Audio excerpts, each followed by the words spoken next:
दोस्तों नमस्कार, मैं हूं आर्किटेक्ट अशोक गोयल। जैसा आपको याद होगा कि कुछ साल पहले तक central board of secondary education इम्तहान कंडक्ट करता था आर्किटेक्चर और इंजीनियरिंग में एडमिशन लेने के लिए। इसका नाम था AIEEE। लंबे समय तक ये इम्तहान central board of secondary education द्वारा कंडक्ट किया जाता था। सही समय पर इसके रिजल्ट आते रहे। इस प्रक्रिया के अनुसार सभी इंजीनियरिंग आर्किटेक्चर कॉलेज में एडमिशन लगातार होते रहे। CBSE का भार हल्का करने के लिए एक नई संस्था का गठन किया गया जिसका नाम है नेशनल टेस्टिंग एजेंसी। पिछले कुछ सालों से नेशनल टेस्टिंग एजेंसी को ये भार सौंप दिया गया। पहले JEE पेपर 1 और 2 का इम्तहान एक बार होता था, फिर इसको बढ़ाकर 2 बार कर दिया गया और उसको बढ़ाकर फिर 4 बार कर दिया गया। पिछले कुछ समय से फिर इसको घटाकर 4 की बजाय 2 बार कर दिया गया और इस बार 2 बार JEE पेपर 1, JEE पेपर 2 का इम्तहान हुआ और JEE पेपर 2 के जून और जुलाई में 2 बार अटैम्प्ट हो लिए।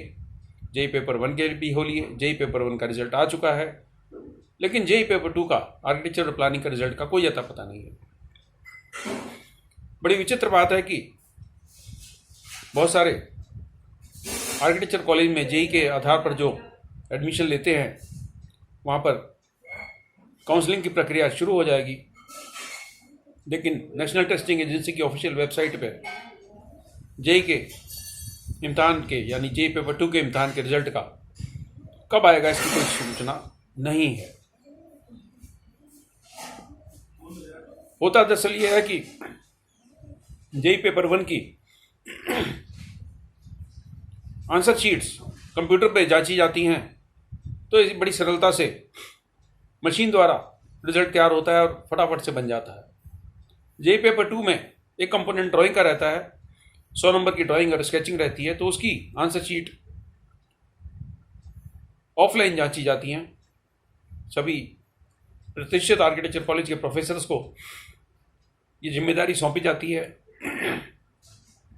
पूरे देश से सभी सेंटर से ड्राइंग शीट्स इकट्ठी की जाती हैं और एक केंद्रीकृत जगह पर इनकी 3 से 4 दिन तक जांच चलती है, जो प्रतिष्ठित आर्किटेक्चर कॉलेज के प्रोफेसर्स उन आंसर शीट्स को ऑफलाइन जांचते हैं और उसका इवैल्यूएशन करते हैं। उसके बाद इसका मॉडरेशन होता है और उसके बाद ये रिजल्ट बनाया जाता है।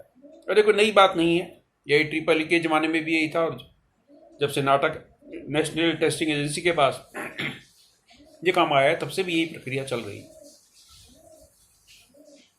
अब कोई ऐसा कारण समझ में नहीं आता कि इस बार JEE पेपर 2 के ना पहले अटेम्प्ट की आंसर शीट की अभी तक जाँच हो पाई है, ना दूसरे अटेम्प्ट की जाँच हो पाई है। और जहाँ तक मैं समझता हूँ इन ड्राइंग शीट्स की, इन स्केचिंग की शीट्स की जाँच क्वालिफाइड आर्किटेक्ट्स करते हैं और इनको ये काम सौंपा जाता है नेशनल टेस्टिंग एजेंसी के द्वारा। और मेरे समझ के अनुसार ये सारी प्रक्रिया पे काउंसिल ऑफ आर्किटेक्चर की निगाह भी रहती है, क्योंकि council of architecture regulatory body है सभी आर्किटेक्चर कॉलेज में एडमिशन के लिए।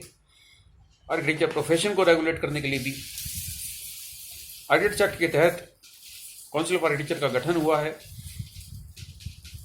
और आर्किटेक्चर प्रोफेशन, आर्किटेक्चर एजुकेशन की सभी प्रकार की प्रक्रियाओं को रेगुलेट करने का काउंसिल ऑफ आर्किटेक्चर को है। पहले डिप्लोमा आर्किटेक्चर AICTE के अंडर था और पिछले कुछ सालों से सुप्रीम कोर्ट के एक निर्णय के अनुसार इसको भी काउंसिल ऑफ आर्किटेक्चर को सौंप दिया गया।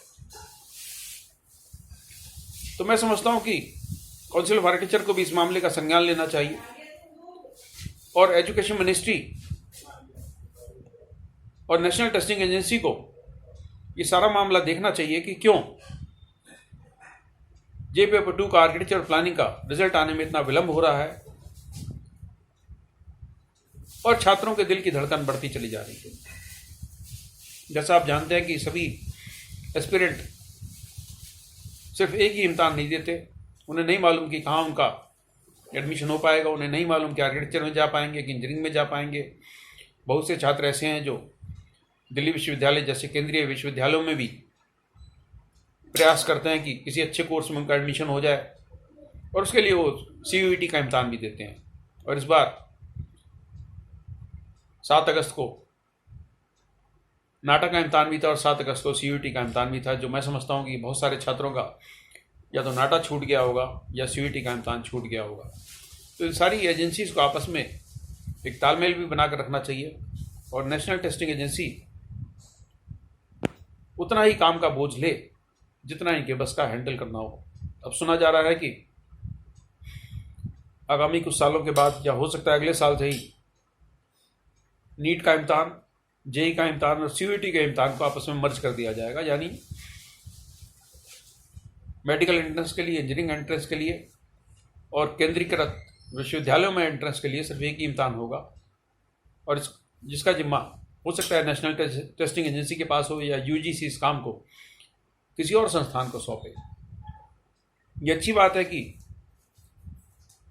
बहुत सारे इम्तहानों की जगह एक ही इम्तहान कंडक्ट कर दिया जाए, लेकिन वो इम्तहान पूरी ईमानदारी के साथ होना चाहिए। उस इम्तहान में टेक्निकल ग्लिचेस नहीं होनी चाहिए, उस इम्तहान में रिजल्ट आने में देरी नहीं होनी चाहिए, उस इम्तहान में किसी भी सेंटर पे गड़बड़ी नहीं होनी चाहिए,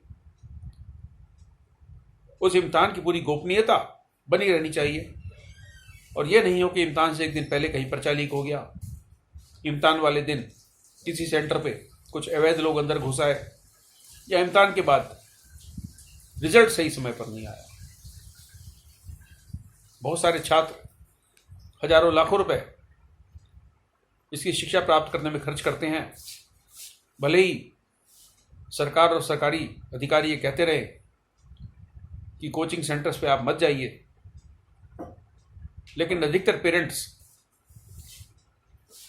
इतने शिक्षित नहीं है कि अपने बच्चों को आर्किटेक्चर या इंजीनियरिंग की पढ़ाई खुद करा सकें। और ये जरूरी नहीं है कि आर्किटेक्ट का पुत्र या पुत्री ही आर्किटेक्ट बनेगा और इंजीनियर का पुत्र या पुत्री आर्किटेक्ट बनेगा या इंजीनियर बनेगा। और इसमें कोचिंग सेंटर्स की भूमिका को आप नकार नहीं सकते। वहाँ पर लाखों रुपए खर्च होते हैं, पेरेंट्स का मेहनत से कमाया हुआ धन खर्च होता है और बच्चों का खून पसीना लगता है, और सबके बाद ये रिजल्ट आया कि जगह जगह CUET का इम्तहान रद्द कर दिया गया। आर्किटेक्चर एंट्रेंस के इम्तहान का रिजल्ट अभी तक नहीं आया। National testing agency ministry of education के अंडर आती है, तो इनके अफसरों की, इनके अधिकारियों की जो भी लापरवाही है या जो भी कमी है उसे गंभीरता से लिया जाना चाहिए, और इनकी कमियों की वजह से आर्किटेक्चर एस्पिरेंट्स को, इंजीनियरिंग एस्पिरेंट्स को या मेडिकल एस्पिरेंट्स को तकलीफ नहीं आनी चाहिए। मुझे उम्मीद है कि बहुत जल्दी हम देख पाएंगे कि आर्किटेक्चर एंट्रेंस का और प्लानिंग एंट्रेंस का रिजल्ट आ गया, और काउंसलिंग प्रक्रिया शुरू होने से पहले आर्किटेक्चर प्लानिंग के छात्रों को उसका रिजल्ट मिल जाए। नमस्कार।